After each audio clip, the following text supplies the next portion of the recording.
Hello, everybody. My name is Benny Safdie.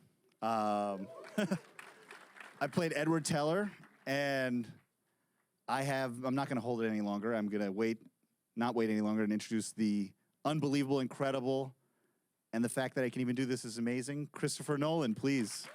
Amazing. Of course. Sit here. I'm going to apologize ahead of time because literally when I was approached to do this, all I could think of was the Chris Farley interview with Paul McCartney, where I'm like, yeah, you remember that when you shot with IMAX and made that movie Oppenheimer? It's pretty cool. Like that's kind of how I feel right now. But yeah, so it really was. I'm going to take this as an opportunity just to say off the bat, because this is a WGA. The script itself was so incredible, lifelike, precise, emotional, and just enormous in its scope. And yet, while we were filming, it was one of the most warm, emotional places for me to be as an actor. And then what I learned just seeing you work was really just unreal to experience. And I don't know how those two things go together, so maybe that's the first question, which is how do you take something that's so precise and almost airtight and then transfer that to the screen with all of that other stuff in there? I don't know. I mean, one of the nicest compliments I had on the film was actually from Hoyte van Hoytema, director of photography, who I think the second time I showed him the film, I think the first time he was just sort of a bit shell-shocked. But the second time, he very sweetly, he said, well, it's this wonderful thing of you allow us all to be there feeling like we're doing all this stuff and coming up with all that ideas, and I look at it, and it's exactly what you said it was going to be. Yes. And I thought it was very sweet of him, but him of all people, or cast members or whatever, of course, could not be further from the truth. But it's the feeling he had watching it, and it's because I mean, I love writing scripts. I could never write a novel. I could never find an authorial voice that was comfortable with. It's not my thing. But I can write a screenplay because I like the stripped-down form. I like the sort of anonymity of it because it's a skeleton. It's a framework. However detailed it is and however precise it feels, it's a sort of framework you build that you then kind of dip into the world of the film and let things set around it. And to that, do you think about production ever when you're writing? I try not to. Okay. I mean, you have these different hats you wear, and for me, if I'm thinking as a director, I would never write fade in, nighttime, it's snowing. Yeah. You know, you'd be like, I'm not doing that. I'm not doing nights. I don't want to be, how can it snow? How can all of that? And the more films you make, the worse that gets because you know all the pitfalls. You know all the, well, how is that ever going to work? True. So you try and have that firmly to one side and really just be a writer, just try and visualize in this sort of, I suppose you call it the Euclidean space of kind of perfect production that doesn't exist. You know, you write to that. And that sets the challenge to me as a director, to Emma, who's here somewhere, Emma Thomas, producer. Yes, please. That sets the challenge for her. And for all the actors, everybody who comes on board, you know, we're aiming for that. We're aiming to represent what's there on the page. Because that's the thing is it's like, and then also the other thing similar to that is adaptation, you know, and taking it from something that exists. And I just did that recently, and it's an interesting thing because it kind of gives you an entryway, but then it becomes something completely different. And once you kind of open it up and make it alive, then it has a mind of its own. I don't know if something similar happened because you really do get to a different place. I don't know. I mean, I think it's a different discipline, obviously, but there's a point at which it has to become the same. And I think now that I look back on it, I look back at purely fictional scripts I've written that have no basis, you know, originals. You know, I've done all sorts. I've done remakes, I've done adaptations, I've done sequels. I've collaborated with other writers a lot. I've written on my own. But ultimately, for me, every writing process there has to be a draft, whether it's the final draft, whether it's a couple drafts from the end, where it's the same no matter what you're going from, where you own the story, it becomes your own, and it goes through your fingers, you know, into the keys of the word processor and becomes just purely yours. And for me, it wasn't so different adapting. I mean, the book Kai Bird and Martin Sherwin spent 25 years writing American Prometheus that this is based on.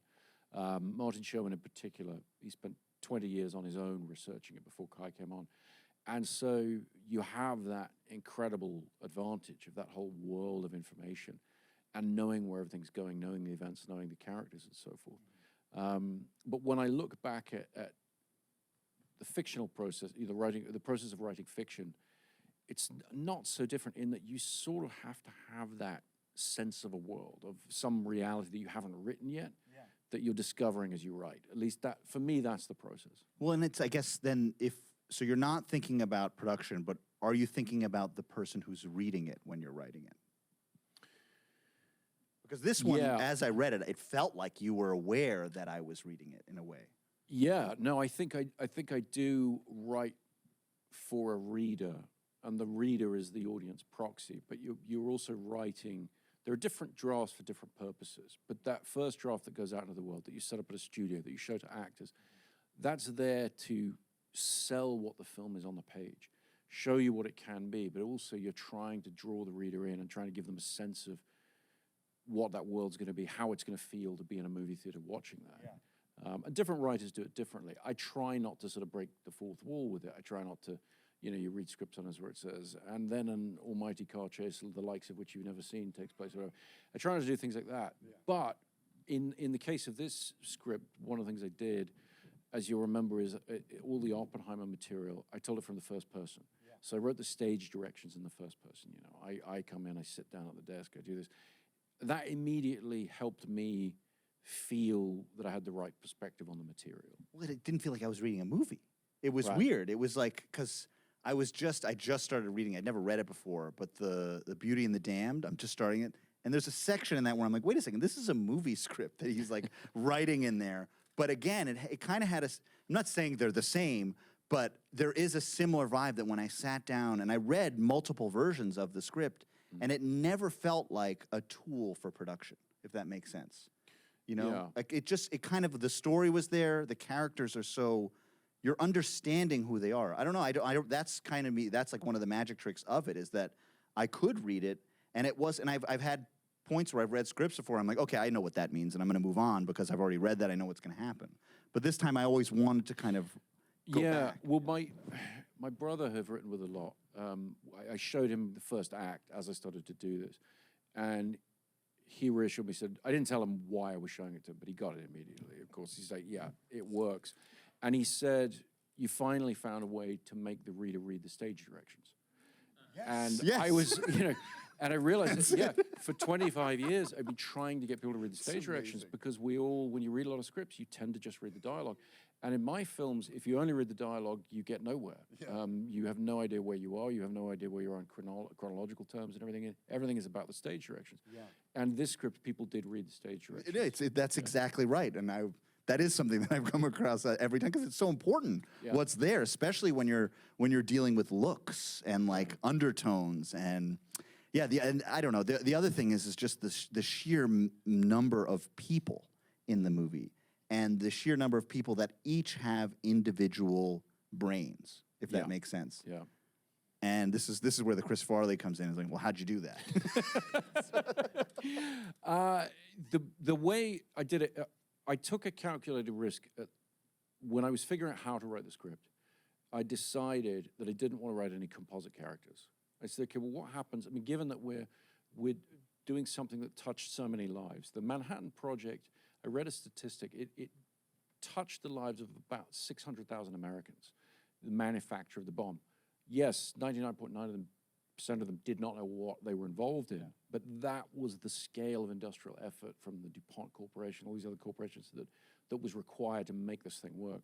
And so my feeling was, why not trust that with great casting, with great faces, with different energies popping in, that you didn't have to pretend that there's one guy who did these three different things. Yeah. You could have three different people doing the three different things. Yeah.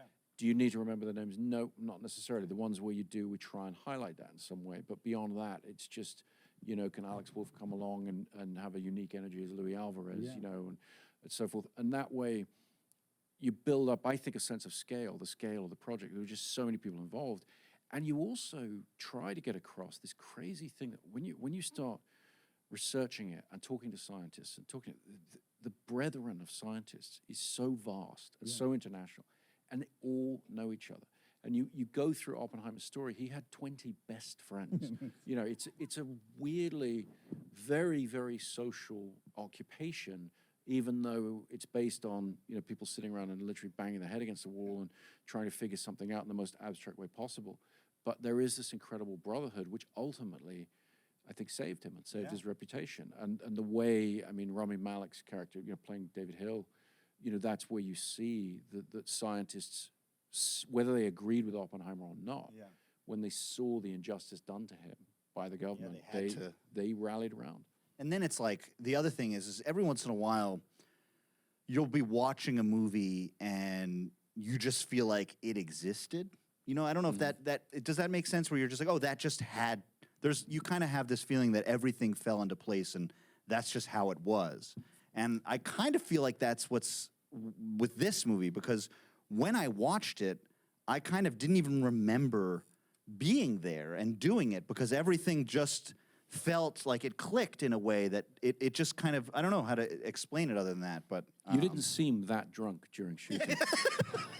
You know, it was the cheese you told me to eat to make my voice older. But yes, it was definitely an extreme experience to watch it and just realize all of this stuff. But again, specifically to just talk about the writing of it, just because what's hard to believe, and this part of it is, every single time you jump to the past or to the future, the nonlinear nature, it's exactly as it was in the script. You know, and that to me is, that kind of precision is really difficult. And that's why I was saying, were you aware of production? Because every once in a while you'll cut in for like one line that in a period piece requires an enormous amount of work, but maybe you didn't. I didn't. I mean, the infamous scene 16, you may remember from the screenplay, which is the moment where Niels Bohr says, you know, can you hear the music? He says, yes, I can. Cut to scene 16, which is just a ton of shit and a lot of very abstracts. My closest effort at writing a T.S. Eliot poem or something, you know, just like a bunch of stuff thrown in. And then, you know, Neil Otero, the first AD, you know, dutifully every week would be like, can we talk about scene 16? I'd be like, no, I'm not ready to discuss that just yet. And in the end, we started to knock off bits and pieces. And this is the great thing about working with people you work with for many years, like Nilo, like Hoyte van Hoytema, where they sort of trust you that, we're all going to put ideas into that. We're going to talk to Killian. So you're in your room, you're having your apocalypse now moment. It's like, what's going on in that room? How are you visualizing these things? And we try and create a set of images and a set of sort of playground with, you know, Andrew Jackson, the visual effects supervisor, who'd been working for months and months on how to get these thoughts across. And then we'd start to build it out for production from that. And ultimately, the people in production were very, very efficient. And so they were able to finally let me go to Zurich for a day and shoot the spires there and the university. And we were able to get above the clouds and shoot, you know, all those great, you know, cloud trails and shots and things. But we didn't know the whole way through whether we'd be able to do that, whether we'd run out of money or whatever. So that sequence was always sort of protected in that way of like, we'll do what we can, if you like. You know, we had him watching an orchestra playing Rite of Spring, and finally Nilo's like, well, how about a record? I'm like, okay, we'll do a record. That works, that's great, you know. So it's that sort of thing, but the precision, for me, the precision, you know, I'm writing not for production, I'm writing for the screen. I'm writing for how the audience is going to see it, what image follows what image, and getting as close to what I think it needs to be as possible. You then have to give it to the whole team to interpret. Say, okay, how do we make that actually work? So in a way, it's almost like the ultimate hype document. You know, like this is the ultimate thing, and we're going to get as close to that as we physically can. Yeah.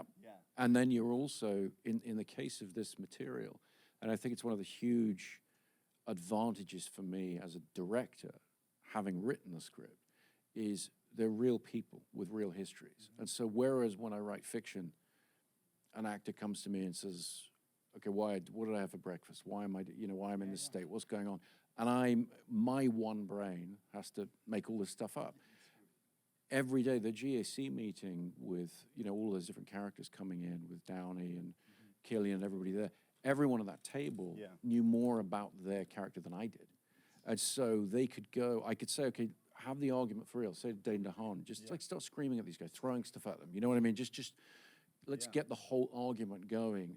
And then ultimately, yes, I'm using the pieces more or less that were there in the script, but they're getting the energy all around it so that on the cutting room floor are all the lead-ins and lead-outs. So even when I'm just doing the one line, as you'll remember, we're shooting the whole the whole thing as a reality. That's probably why I felt the way that I did. It's because in the process I had so much more memory of things that were happening. Yeah. And then again, I guess it's also just, but you're also, to know that you're finding these things in that moment, responding to how we're saying things or doing things is also really, I don't know if anybody else knew that. To me, when I saw that happening on set, it was like a dream to think that that was even, I didn't think that that's what this was going to feel like when I read the script, But, yeah, so I guess I wrote a bunch of stuff down. I was going to try and make a question from that because I couldn't. Here we go. Let's see. Oppenheimer, he really didn't discover the atomic bomb, but he facilitated the process that made it possible. Do you see a connection between that idea and this movie at all? Gosh, that's a deep. All right. I see. I knew I had a good one that I was afraid to ask, and I wrote it down. Okay. Well, I mean, for me, the paradox of Oppenheimer's involvement with the bomb was, can you pin this massive movement in history to any one individual? This guy did not split the atom. He didn't come up. He wasn't the first to come up with the idea for a bomb. That was very simultaneous. Physicists all around the world, as we tried to express it in the film. But what I found is when I was reading American Prometheus for the second time, once I decided, okay, I'm in on this, I got to the moment where you realize that Los Alamos was just a place that he and his brother liked to go camping. And then I'm like, okay, that is the most solid connection between somebody's personal interior ambition and life and worldview, and then a thing that lives in infamy or for me, or both, depending on how you look at it. But it's like this incredibly important place in history, time and place. And it really was down to this one guy. The other way of looking at it is to say, okay, would the atomic bomb have happened without Oppenheimer? Who knows? That's a parallel universe. In the universe we all have to live in, it was him. He put it all together. Groves, he very ambitiously sold himself to Groves. Groves saw what he could do with him, pulled him out. And he facilitated this sort of whole thing happening.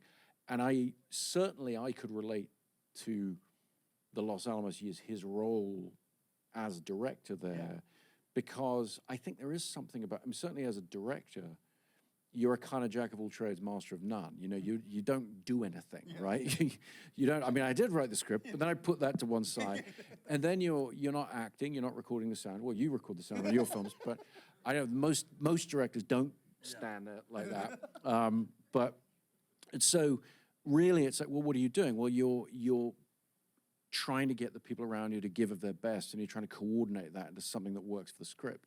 And the more I studied, and I talked to Killian about this a lot, the more we looked at how Oppenheimer worked, what he really did, that's what he was great at. He was great at seeing what somebody would be good at and giving them the space, as he did with Teller, with the hydrogen bomb, which was his big, protestation, his big defense in the security hearings. He's like, no, I did help make the hydrogen bomb, because he did give Teller the space. He said, okay, you don't have to worry about, no one wants you doing this stuff anyway. You go off and figure out the hydrogen bomb. So there was a lot to relate to in terms of what the filmmaking process is, versus it's just a big project, limited time, throwing money at things rather than time, if you like. That's very much a tradition in movies. But I think ultimately you start to feel a kinship, even though we come from completely different worlds and have completely different ways of looking at the world. He also is this incredible genius that, we can't think like him. But we can find analogies for how he thought. Did you have any, because you mentioned an allegiance to the history and the people, did you choose to, you don't have to say it, but did you feel comfortable changing certain things to further the deeper meaning of things? Yes, I did, but not probably in the way that people when people try to assess the accuracy of something, particularly today where you can Google things so fast or whatever, I didn't change any of that stuff because that's too difficult. So what Teller says in the security hearings, as we talked about, those are his exact words. I wasn't going to put words in his mouth. But the tone, what he chose to do with the tone, how he chose to play it, that's not there in the transcript. That's interpretive. So in a way, while I was doing the script, I viewed it almost as a documentary process of editing a documentary, where you're looking at the real transcripts, you're looking at the real material, and the material as researched and written about Mackay and Marty. And I'm selecting from it to try and put a mosaic together that follows the rhythms of dramatic structure that's going to involve an audience. But I'm trying to do that without, I'm not changing the substance of each clip, if you like. If you're a documentarian, you're not rewriting the words. You're using the words, but you're chopping them to pieces and sort of making it work the way you're going to. And so I'm a big believer in Werner Herzog's notion of ecstatic truth, that, you know, he actually applied to documentary, you know.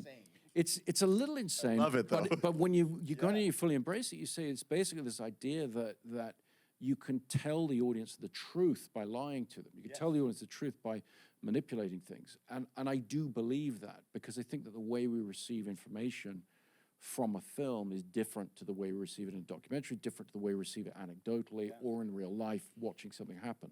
You're right, because the lie might elicit some kind of emotional response that's more accurate to how it was when it happened. Exactly. So those are the kind of efficiencies you're trying to do. But I tried to avoid obvious manipulations that weren't true, and I tried to not do anything that somebody could sort of, well, I mean, I happened to go to elementary school with Edward Teller's grandson.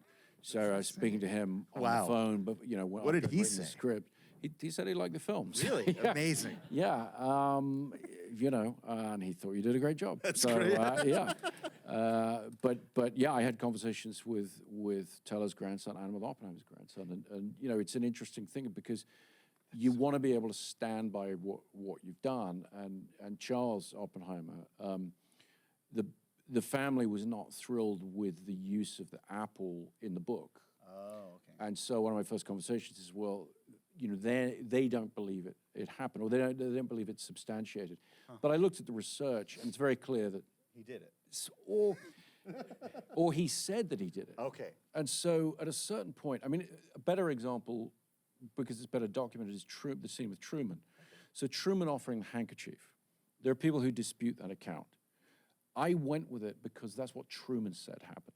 And so to me, even if he didn't actually do it in the moment, if 6 months later he thought that would have been a funny thing to do, he can live with that. He can have that in the film. Yeah, you know? right. And that's my feeling. So you're making those choices all along because there is no way of documenting absolute objective truth. Yeah. We all know that. So I'm trying to do the least clear damage as I could. And the interesting thing is as you start to get the fact-checking, the responses or whatever, there's one thing in the film that I was very worried about that Nilo actually brought to my attention at script stage, which I decided to leave in the film, and nobody has called me on it. And it's the most obvious thing because Ernest Lawrence is there at the White House in the end, and he had died several years before in real life. But it felt very important to have him there in that moment for the way it feels in the film. Yeah. And because you're looking at a sort of speculative flash forward, you can make the argument that it's not literal truth or whatever. But the honest answer is, you know, my AD pointed out to me, but none of the historians have called me on it. So I'm like, that's amazing. That's okay. Nilo, Whereas there are other little things. Nilo, Well, I have a very well-educated Yes. first assistant director, so that helps. Did all of this come into your brain when you were thinking about changing the name to what it is now? The thing that came into my brain really is ultimately you're trying to put your stamp on something and make a definitive statement about what the film is about and who the film is about. And I love the title American Prometheus. It's one of the reasons I was drawn to the book. And at a certain point, I was like, we're going to be sitting there in these marketing meetings, and they're going to be showing us the tracking data, and they'll be going, people know there's a movie called American Prometheus out, and they know there's a movie about Oppenheimer, but they don't know it's the same movie. and I've been in those rooms, I've had those conversations, and ultimately, I think with movies, sometimes the most direct route is the way to go. And just say, we want We want to try to make the film a definitive statement about who we think J. Robert Oppenheimer was, and follow his story in that moment, and not try to speak for a more general idea. And I kept the Promethean metaphor in there pretty strongly because I thought it was very apt, and I really loved what Kai and Marty had done with it. But ultimately, I just wanted it to be the simplest statement of what the film is about. Well, and it's also because the other thing is it's not even, yes, it's about the atom bomb, but it's also about him, like, and how he's struggling with what he's doing. Yeah. So that, I think, by calling it Oppenheimer, it further directs you inward, in an interesting way. Yeah, it's about the man rather than the entire situation or the thematic extrapolation of the situation. It's really just saying, okay, let's come and jump into this guy's head for a couple hours. The nonlinear nature of the film, it's like you kind of touched on it. They're not really flashbacks, and they're not really flash forwards because, yes, it changes like color and black and white, which is in the script. Yeah, that's in the script too when it changes back and forth. But it does feel like it's part of the same forward momentum. And I guess the question is like, that's hard to do. So like, how do you kind of keep it? Was there something that you were conscious of in making it not feel like it was going back and forth, but still moving forward? Yeah, I mean, it's impossible to do if you don't do it at script stage. It has to be in the fabric of the script and the structure of it. And the reason is each strand, as it's braided together, each movement forward has to comment on what you've just seen. So it has to be a step forward, even if chronologically it's a step backwards. It has to further your understanding of something thematically. And if you do that on the page, if that structure's there, then when you come to film it, it'll work. You'll get in the edit suite and the things will fit together if they fit together on the page. If you try and apply it after the fact, it's very unlikely to work. And it's something that people will sometimes try to do in post to sort of jazz up a movie or try, and it's very tough to do. The first script I ever wrote non-chronologically was the script for my film Following, which I made 16 mil, very, no budget, all that. But what I did with that is I came up with a structure, and it's 3 story strands intertwined. And I thought, well, okay, the best way to write it would be write it chronologically and then chop it up. And so I did that, and it didn't work because what I had to do was so much rewriting to make it flow, because the audience needs to be stepping forward every time. Wherever you're going chronologically, you have to be furthering your understanding of whatever the thematic issues that you're most engaged with in that moment. And so you've got to really do it at script stage and embrace it fully. Unbelievable. Well, I think that's it. That's all the time we have. I wish I could just stand up here and ask more of these, but this was unbelievable, and thank you so much for this movie and this conversation and everything. Thanks, Benny. Incredible. Thank you very much.